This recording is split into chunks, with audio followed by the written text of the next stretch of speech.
And that will be the Ruby picked up. And this means that, yeah, the Roger will go in the hands of Aaron Shiki. So that is going to be a Ruby Roger jungle. Roger jungle, Ruby gold. Yeah, Roger jungle, Is Ruby it? gold. Yeah. We saw a bit of a swap earlier. There's no way it's That's not. true, that's true. Yep.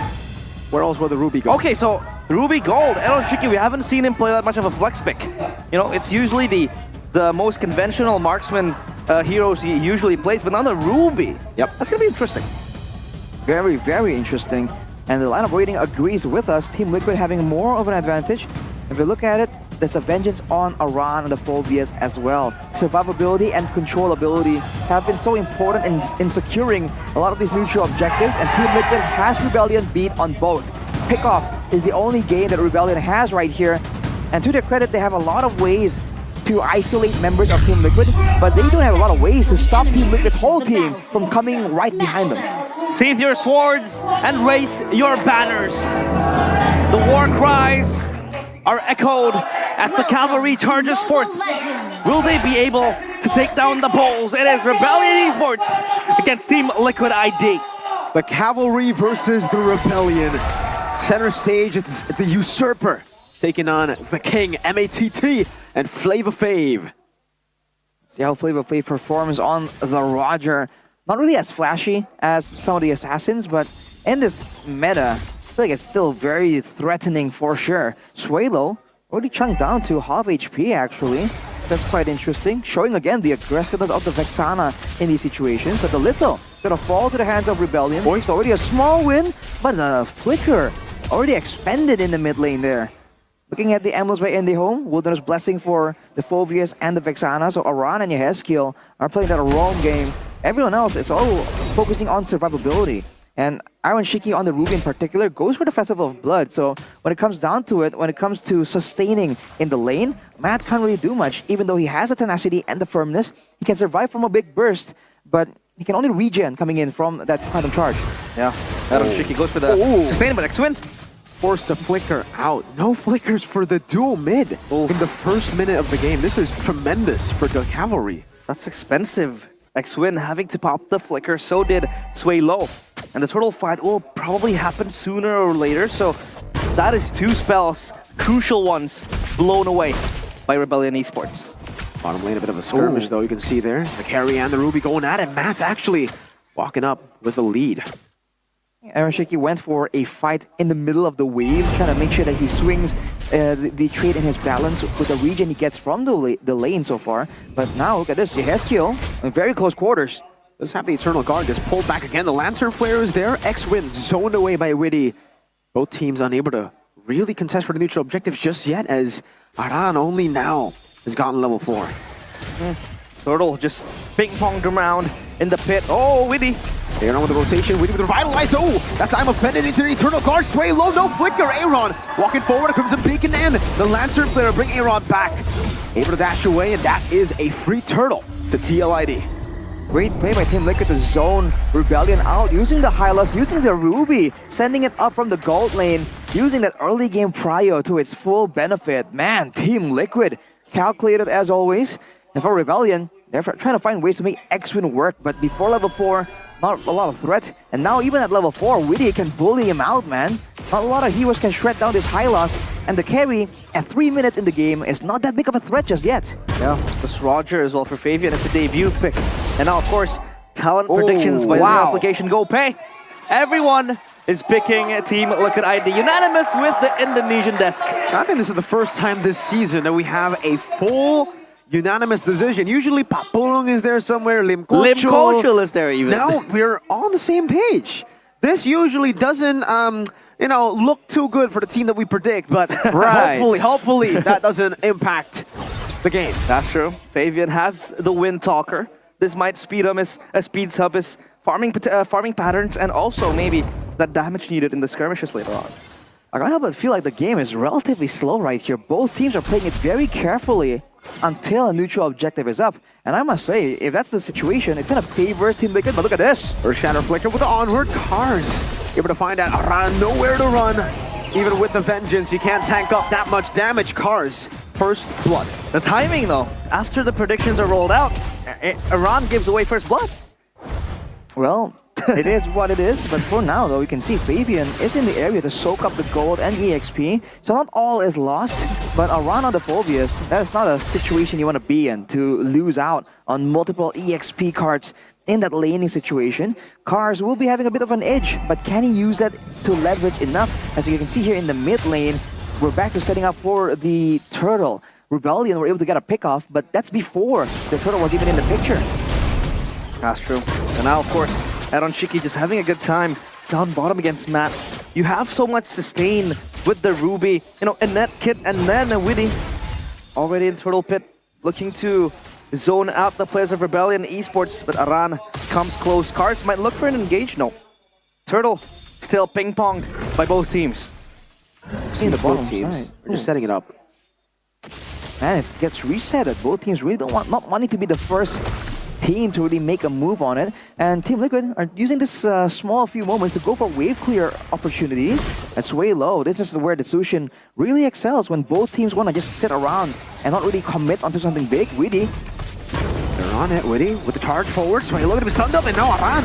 It's a demonic force proc, forcing the Crimson Beacon. Aaron Shiki already rotating in. Good Terrify and Eternal Guard. Fabian wins out the Red Tree battle because of that. The I'm offended with the Toro. He stops up the glorious pathway for Witty to go for the charge, but TLID know better than to overcommit. They go straight back to their lanes. See Fabian waiting in the wings, but that was a great play from Yeheskiel. CC lock in Ryota right before the neutral objective is available. With that performance though, you can see again Rebellion, the moment the glorious pathway gets popped, the Revitalize gets used, they don't really have enough damage to really be a real threat. Later on, Ryota can snowball, can still do a lot of damage with the Shadow Kill, but is that enough? It can't really shred down everyone. It's going to be very limited. And now, of course, back to square one. It's even in the kills department, but again, Team Liquid ID, they are able to win on the macro game. Bottom side turret down, and then they get the turtles as well, 2 of them so far. As we take a look at the builds, anything in particular, Arashi?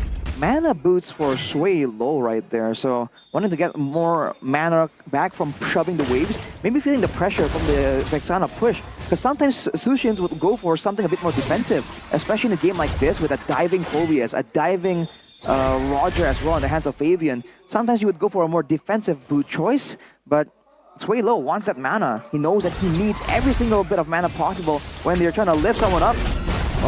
Glorious pathway.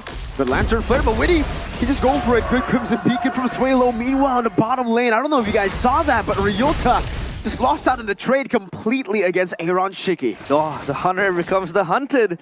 Ryota not able to showcase his Hayabusa prowess, because again, this is one of his strongest picks. And so far, it's all first just picked. It was first picked as well. It's all nullified by Team Liquid ID's adaptive pick. And Assassins aren't really supposed to win against fighters technically, especially not when they're not snowballing. 2k gold lead and X-Ray, you can see he's always scouted out as Sway Low. Takes so much damage, man. The Vexana threat with the passive on the minions as well. Team Liquid will get this turtle without contest. Oh, it's 3 out of 3 now. And it doesn't seem like fun and games at this point.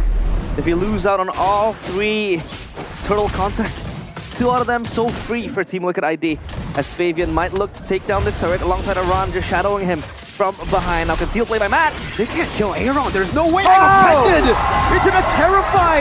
They tried to take Aaron Shiki down, but Aaron's the one who took them down. Matt was forced to flicker, or purify rather. Cars with a flicker forward in the Earth Shadow. Now the final round, but Aaron Shiki just locks him down, and it gets turned around again. Witty stomps on his corpse as he's unconscious. Yeheskiel with the Terrify and the Cursed Blast. What an absolute disaster for Rebellion. They tried to go for a pickoff. They played patient for so long. They wanted something, anything. And Team Liquid completely dashed their hopes on the rocks. They lost 2 towers. They lost multiple members. They are now 6,000 gold behind, and they're about to lose their orange buff. The prioritized first pick for Rebellion completely shut down. Yeah, this is just rubbing salt to the wound. And of course, MPL ID X-Streamer. It is, of course, a Team Liquid ID Laura. Shout out to Laura. Shout out. Let's see if she actually realizes that she is on here. Usually it takes a bit of time. Yeah, that's true. We might actually see a TLID play forward before she realizes. But hey, TLID, they know. They know Laura's being featured, so they're not going to go for engagements. Nope, not just yet. And the reaction isn't here just yet, man. Laura, really oblivious to the fact, there you finally go. giving us a bit of an emote. Where's Yaoi? Where is Yaoi? Is that the right person? I don't think so. All right. With Team Liquid having all the control, though, you're seeing that it looks like these waves are kind of left to their own devices, but even in the bottom side, it meets near the turret, so it allows Team Liquid's turret to push it out, actually. So after gathering all the attention to the top side, now immediate rotation to the Lord. And with this sort of positioning, Team Liquid can just go for it. Nothing stopping them. Oh, winning out. Outclassed. Yeah, they're outclassed. Outplayed, basically. Out macroed. Imagine 3 neutral objectives uncontested by Rebellion Esports when you have the winning lane in Kaja and Carry, the combo as well that you pick up.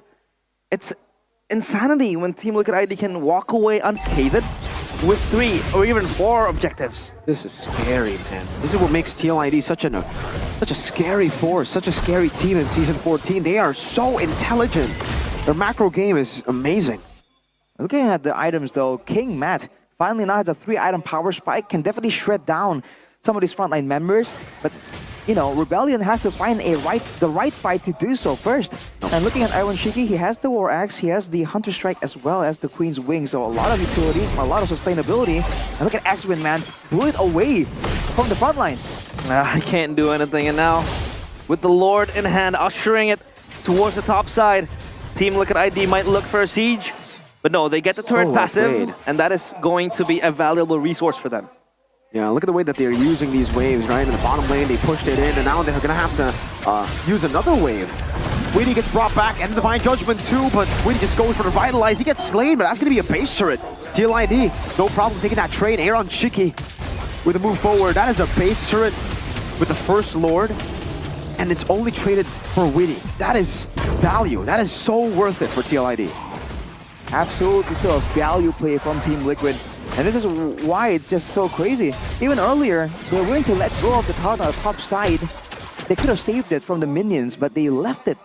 Because they know the Lord is coming, it's going to push it out. And they were using the time to go into the jungle of Rebellion instead and pressure.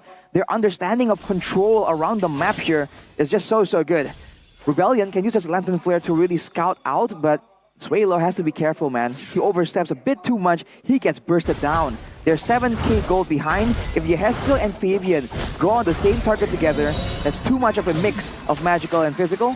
Anyone but Cars, I believe, can be shredded down, and even Cars himself isn't exactly safe. And he is so behind that he has opted to go without the Thunderbelt. He went straight for the Radiant Armor with the Dominance Ice, and now he's going for a Dreadnought Armor. He wants to be the main frontline, recognizing that X-Win can't assist him in that department. Yeah, and we haven't even seen, you know, a single pick-off coming in from Rebellion Esports, using the Divine Judgment to just pull back Glorious Pathway. Oh, Swaylo cut off. Swaylo has a Crimson Beacon, goes in for the Lantern Flare, and TLID knows to respect this. They have a wave in the mid lane, though. That's going to be a bit of damage back onto that base turret as they wait patiently for the next Lord to spawn. That's so scary, though. The movement speed from the Glorious Pathway, and then you have a wolf just running, trying to eat you in the face. So scary from Team Liquid ID. Now with Widdy picking up the Dreadnought as well, it's going to be difficult for him to get shredded down. It's really just the carry, but I feel like with the Ruby already picked up for Aaron as well, the idea is not really to sustain through the damage, it's to deny any kind of damage coming in from the party. But look at X-Win! That's a flicker of Divine Judgment with the Crimson Beacon now and onward to lock Aaron Shiki down, but he still flies behind, defended onto X-Win. Escapian deals with the back. Aran is just having a field day on this Phoveus again. TLID are just so much further ahead. They are 2, 3, 4 steps ahead of Rebellion. Outclassing the Bulls, and the Bulls with no hordes this time, losing the Lord, and they might lose this turret as well. Well, I'm offended. Aaron Shiki getting the Terrified down. Yehezkiel locking cars down. Aaron's still able to space away from Matt, and he gets out with the backup of the team, and they get a base turret. without utilizing the Enhanced Lord. It is still marching down towards Rebellion's base. What a monster play by Iron Man, coming in, getting a 3-man, I'm offended. Iron and then Man. right there, he kited back, he got stuck on the wall, and instead of going outside and risk getting taken out by the fade away, the stars coming in from Matt, he goes sideways and gets a skill onto the minions to get that much more sustainability. Now Team Liquid with the Lord, they can go for an end right here, but do they want to risk it? Can Rebellion threaten enough? Uh-oh. Glorious pathway. Karn's trying to disengage from the team. Gets caught by the I'm offended. Can't even use the Primal Wrath. It was on cooldown still. Baby with a Lycan bounce. That's one. That's two. Good bit of nature from Matt, but it will not save the base from the cavalry charge. The cavalry charge and strike first. As the bulls lose their horns, raging no more. The ones raging are the cavalry. 1-0. Team of a good ID. Strike first.